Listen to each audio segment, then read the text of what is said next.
Forgiveness recognizes what you thought your brother did to you has not occurred. It does not pardon sins and make them real. It sees there was no sin, and in that view are all your sins forgiven. What is true forgiveness? Now, the traditional view of forgiveness is someone did something wrong, and because of my power, I will give them a get-out-of-jail-free card. True spiritual forgiveness, or advanced forgiveness, is recognizing that nothing really happened. Now, this is mind-boggling at first from our main paradigm, or the perspective we're used to living in. But if we look from the viewpoint of spirit, it is all one thing. It is all good. So true forgiveness is seeing that nothing really happened, and that what happened is your own mind. Because what you experience is not an outside world. What your experience is how you mentally associate with the world. Another way of saying this is your thoughts create reality. Or that you cannot experience anything that you're not the vibration of. Or that anything that comes into your experience, that thing is attuned to you. So the fault is never outside of yourself. Anything that you experience, you do to yourself. This is the ultimate truth. The secret of salvation is but this, that you are doing this unto yourself. That is from Your Immortal Reality by Gary Renard. Now, this idea of advanced forgiveness or spiritual forgiveness is described very well in Gary Renard's books, The Disappearance of the Universe and Your Immortal Reality. And also it is described in depth and detail in A Course in Miracles. Another way of looking at this is that your reality is a dream. And just like in a dream, if someone's behaving to you in a way that is unpleasant, is it really their fault? In your dream, if you're asleep dreaming, it's all in your own head. So really, you are creating that interaction. You're creating their actions towards you. So if you view that in every situation in the same way that it's all a dream, it's really just your mind creating this, that you do this all unto yourself, then really true advanced forgiveness is forgiving yourself for having that thought. Forgiving yourself of thinking up these things that are causing you unpleasant experiences. So true forgiveness is really forgiveness of yourself, of your perceptions of other people, and those perceptions being something that is really not them. Because what really everything is the one thing, is God, Spirit, Goddess, Creator, Source, whatever you wish to call it.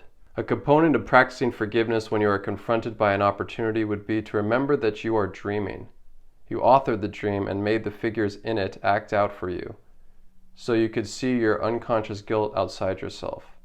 If you remember you are dreaming, then there's nothing out there but your own projection. Once you believe that, and belief always comes from practice and experience, then there's no need for what you're seeing and now forgiving to have any impact on you. Now again, this is pretty mind-boggling at first. You're like, this makes no sense, because from the point of view of ego, it doesn't. This other person did something bad to me, it is their fault. But if we want to wake up, if we want to open up our consciousness, if we want to receive these higher perceptions of the Spirit, of the One, of God, true forgiveness is essential, because we begin to look through the eyes of God. We see everything as God, as one, as the love light.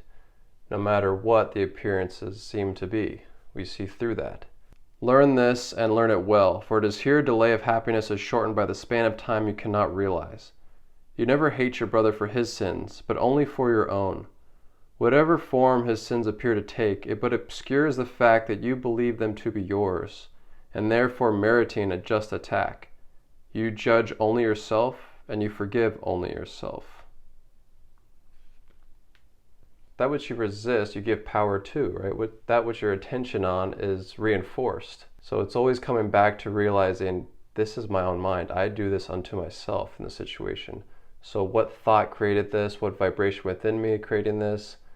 And then you let it go and you see the truth beyond it, which is in fact forgiving yourself of ever having that perception. There is no world and only God is real. The way to awaken from the dream of death is through total, uncompromising forgiveness of people because they haven't really done anything, which is how to forgive yourself. Now, in A Course in Miracles and Gary Renard's books, it seems like a very extreme point of view in which it keeps saying the world is not real. And by that it means it's a dream. It's all created by thoughts, by people's perceptions of things. And in truth, in actual truth, it is all one thing, one light. So this perception of a world that everything's different and there's violence and it's not real. It's like the Matrix. It's like a simulation. It's like a dream. Thus, the key to enlightenment lies in a secret that very few people have ever known, but which J, or Jesus, or Yeshua, knew well.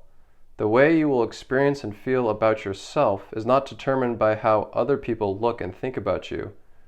The way that you will experience and feel about yourself is actually determined by how you look at and think about them.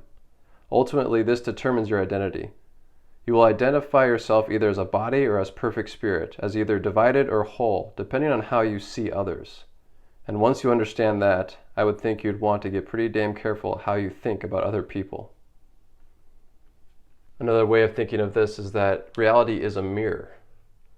So however you've seen other people is in fact how you're seeing yourself, because it's a mirror, it's all reflection.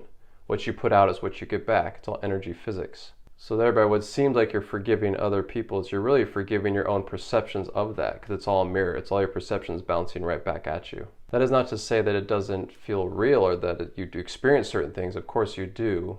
But if the goal is to get to the fundamental truth, then the key is true forgiveness and seeing through that, so that you reflect in that mirror your light, the one and all. What does forgiveness do then? Jesus, or Jay, has your answer, brother. The miracle does nothing. All it does is to undo. And when the ego is undone, the truth will be all that's left. This is interesting. Jesus is saying forgiveness doesn't do anything. It's actually wiping clean your misperceptions, your illusions about things. It's an undoing, which is ultimately what all masters say, right? Enlightenment is a complete surrender. It's a complete letting go. It's getting out of your own way to this truth, this identity, this fundamental energy vibration that you already are and that everything already is. Forgive the world, and you will understand that everything that God created cannot have an end, and nothing He did not create is real. In this one sentence is our Course explained. That's from A Course in Miracles. If nothing is outside of your mind, then to judge it is to grant it power over you, and to not judge it is to withdraw its power over you. This certainly contributes to the end of your suffering. You are learning perfect forgiveness here, as all ascended masters did, and perfect love will be all you know in heaven. Remember, when you wake up from a dream, the dream disappears. It will be gone completely.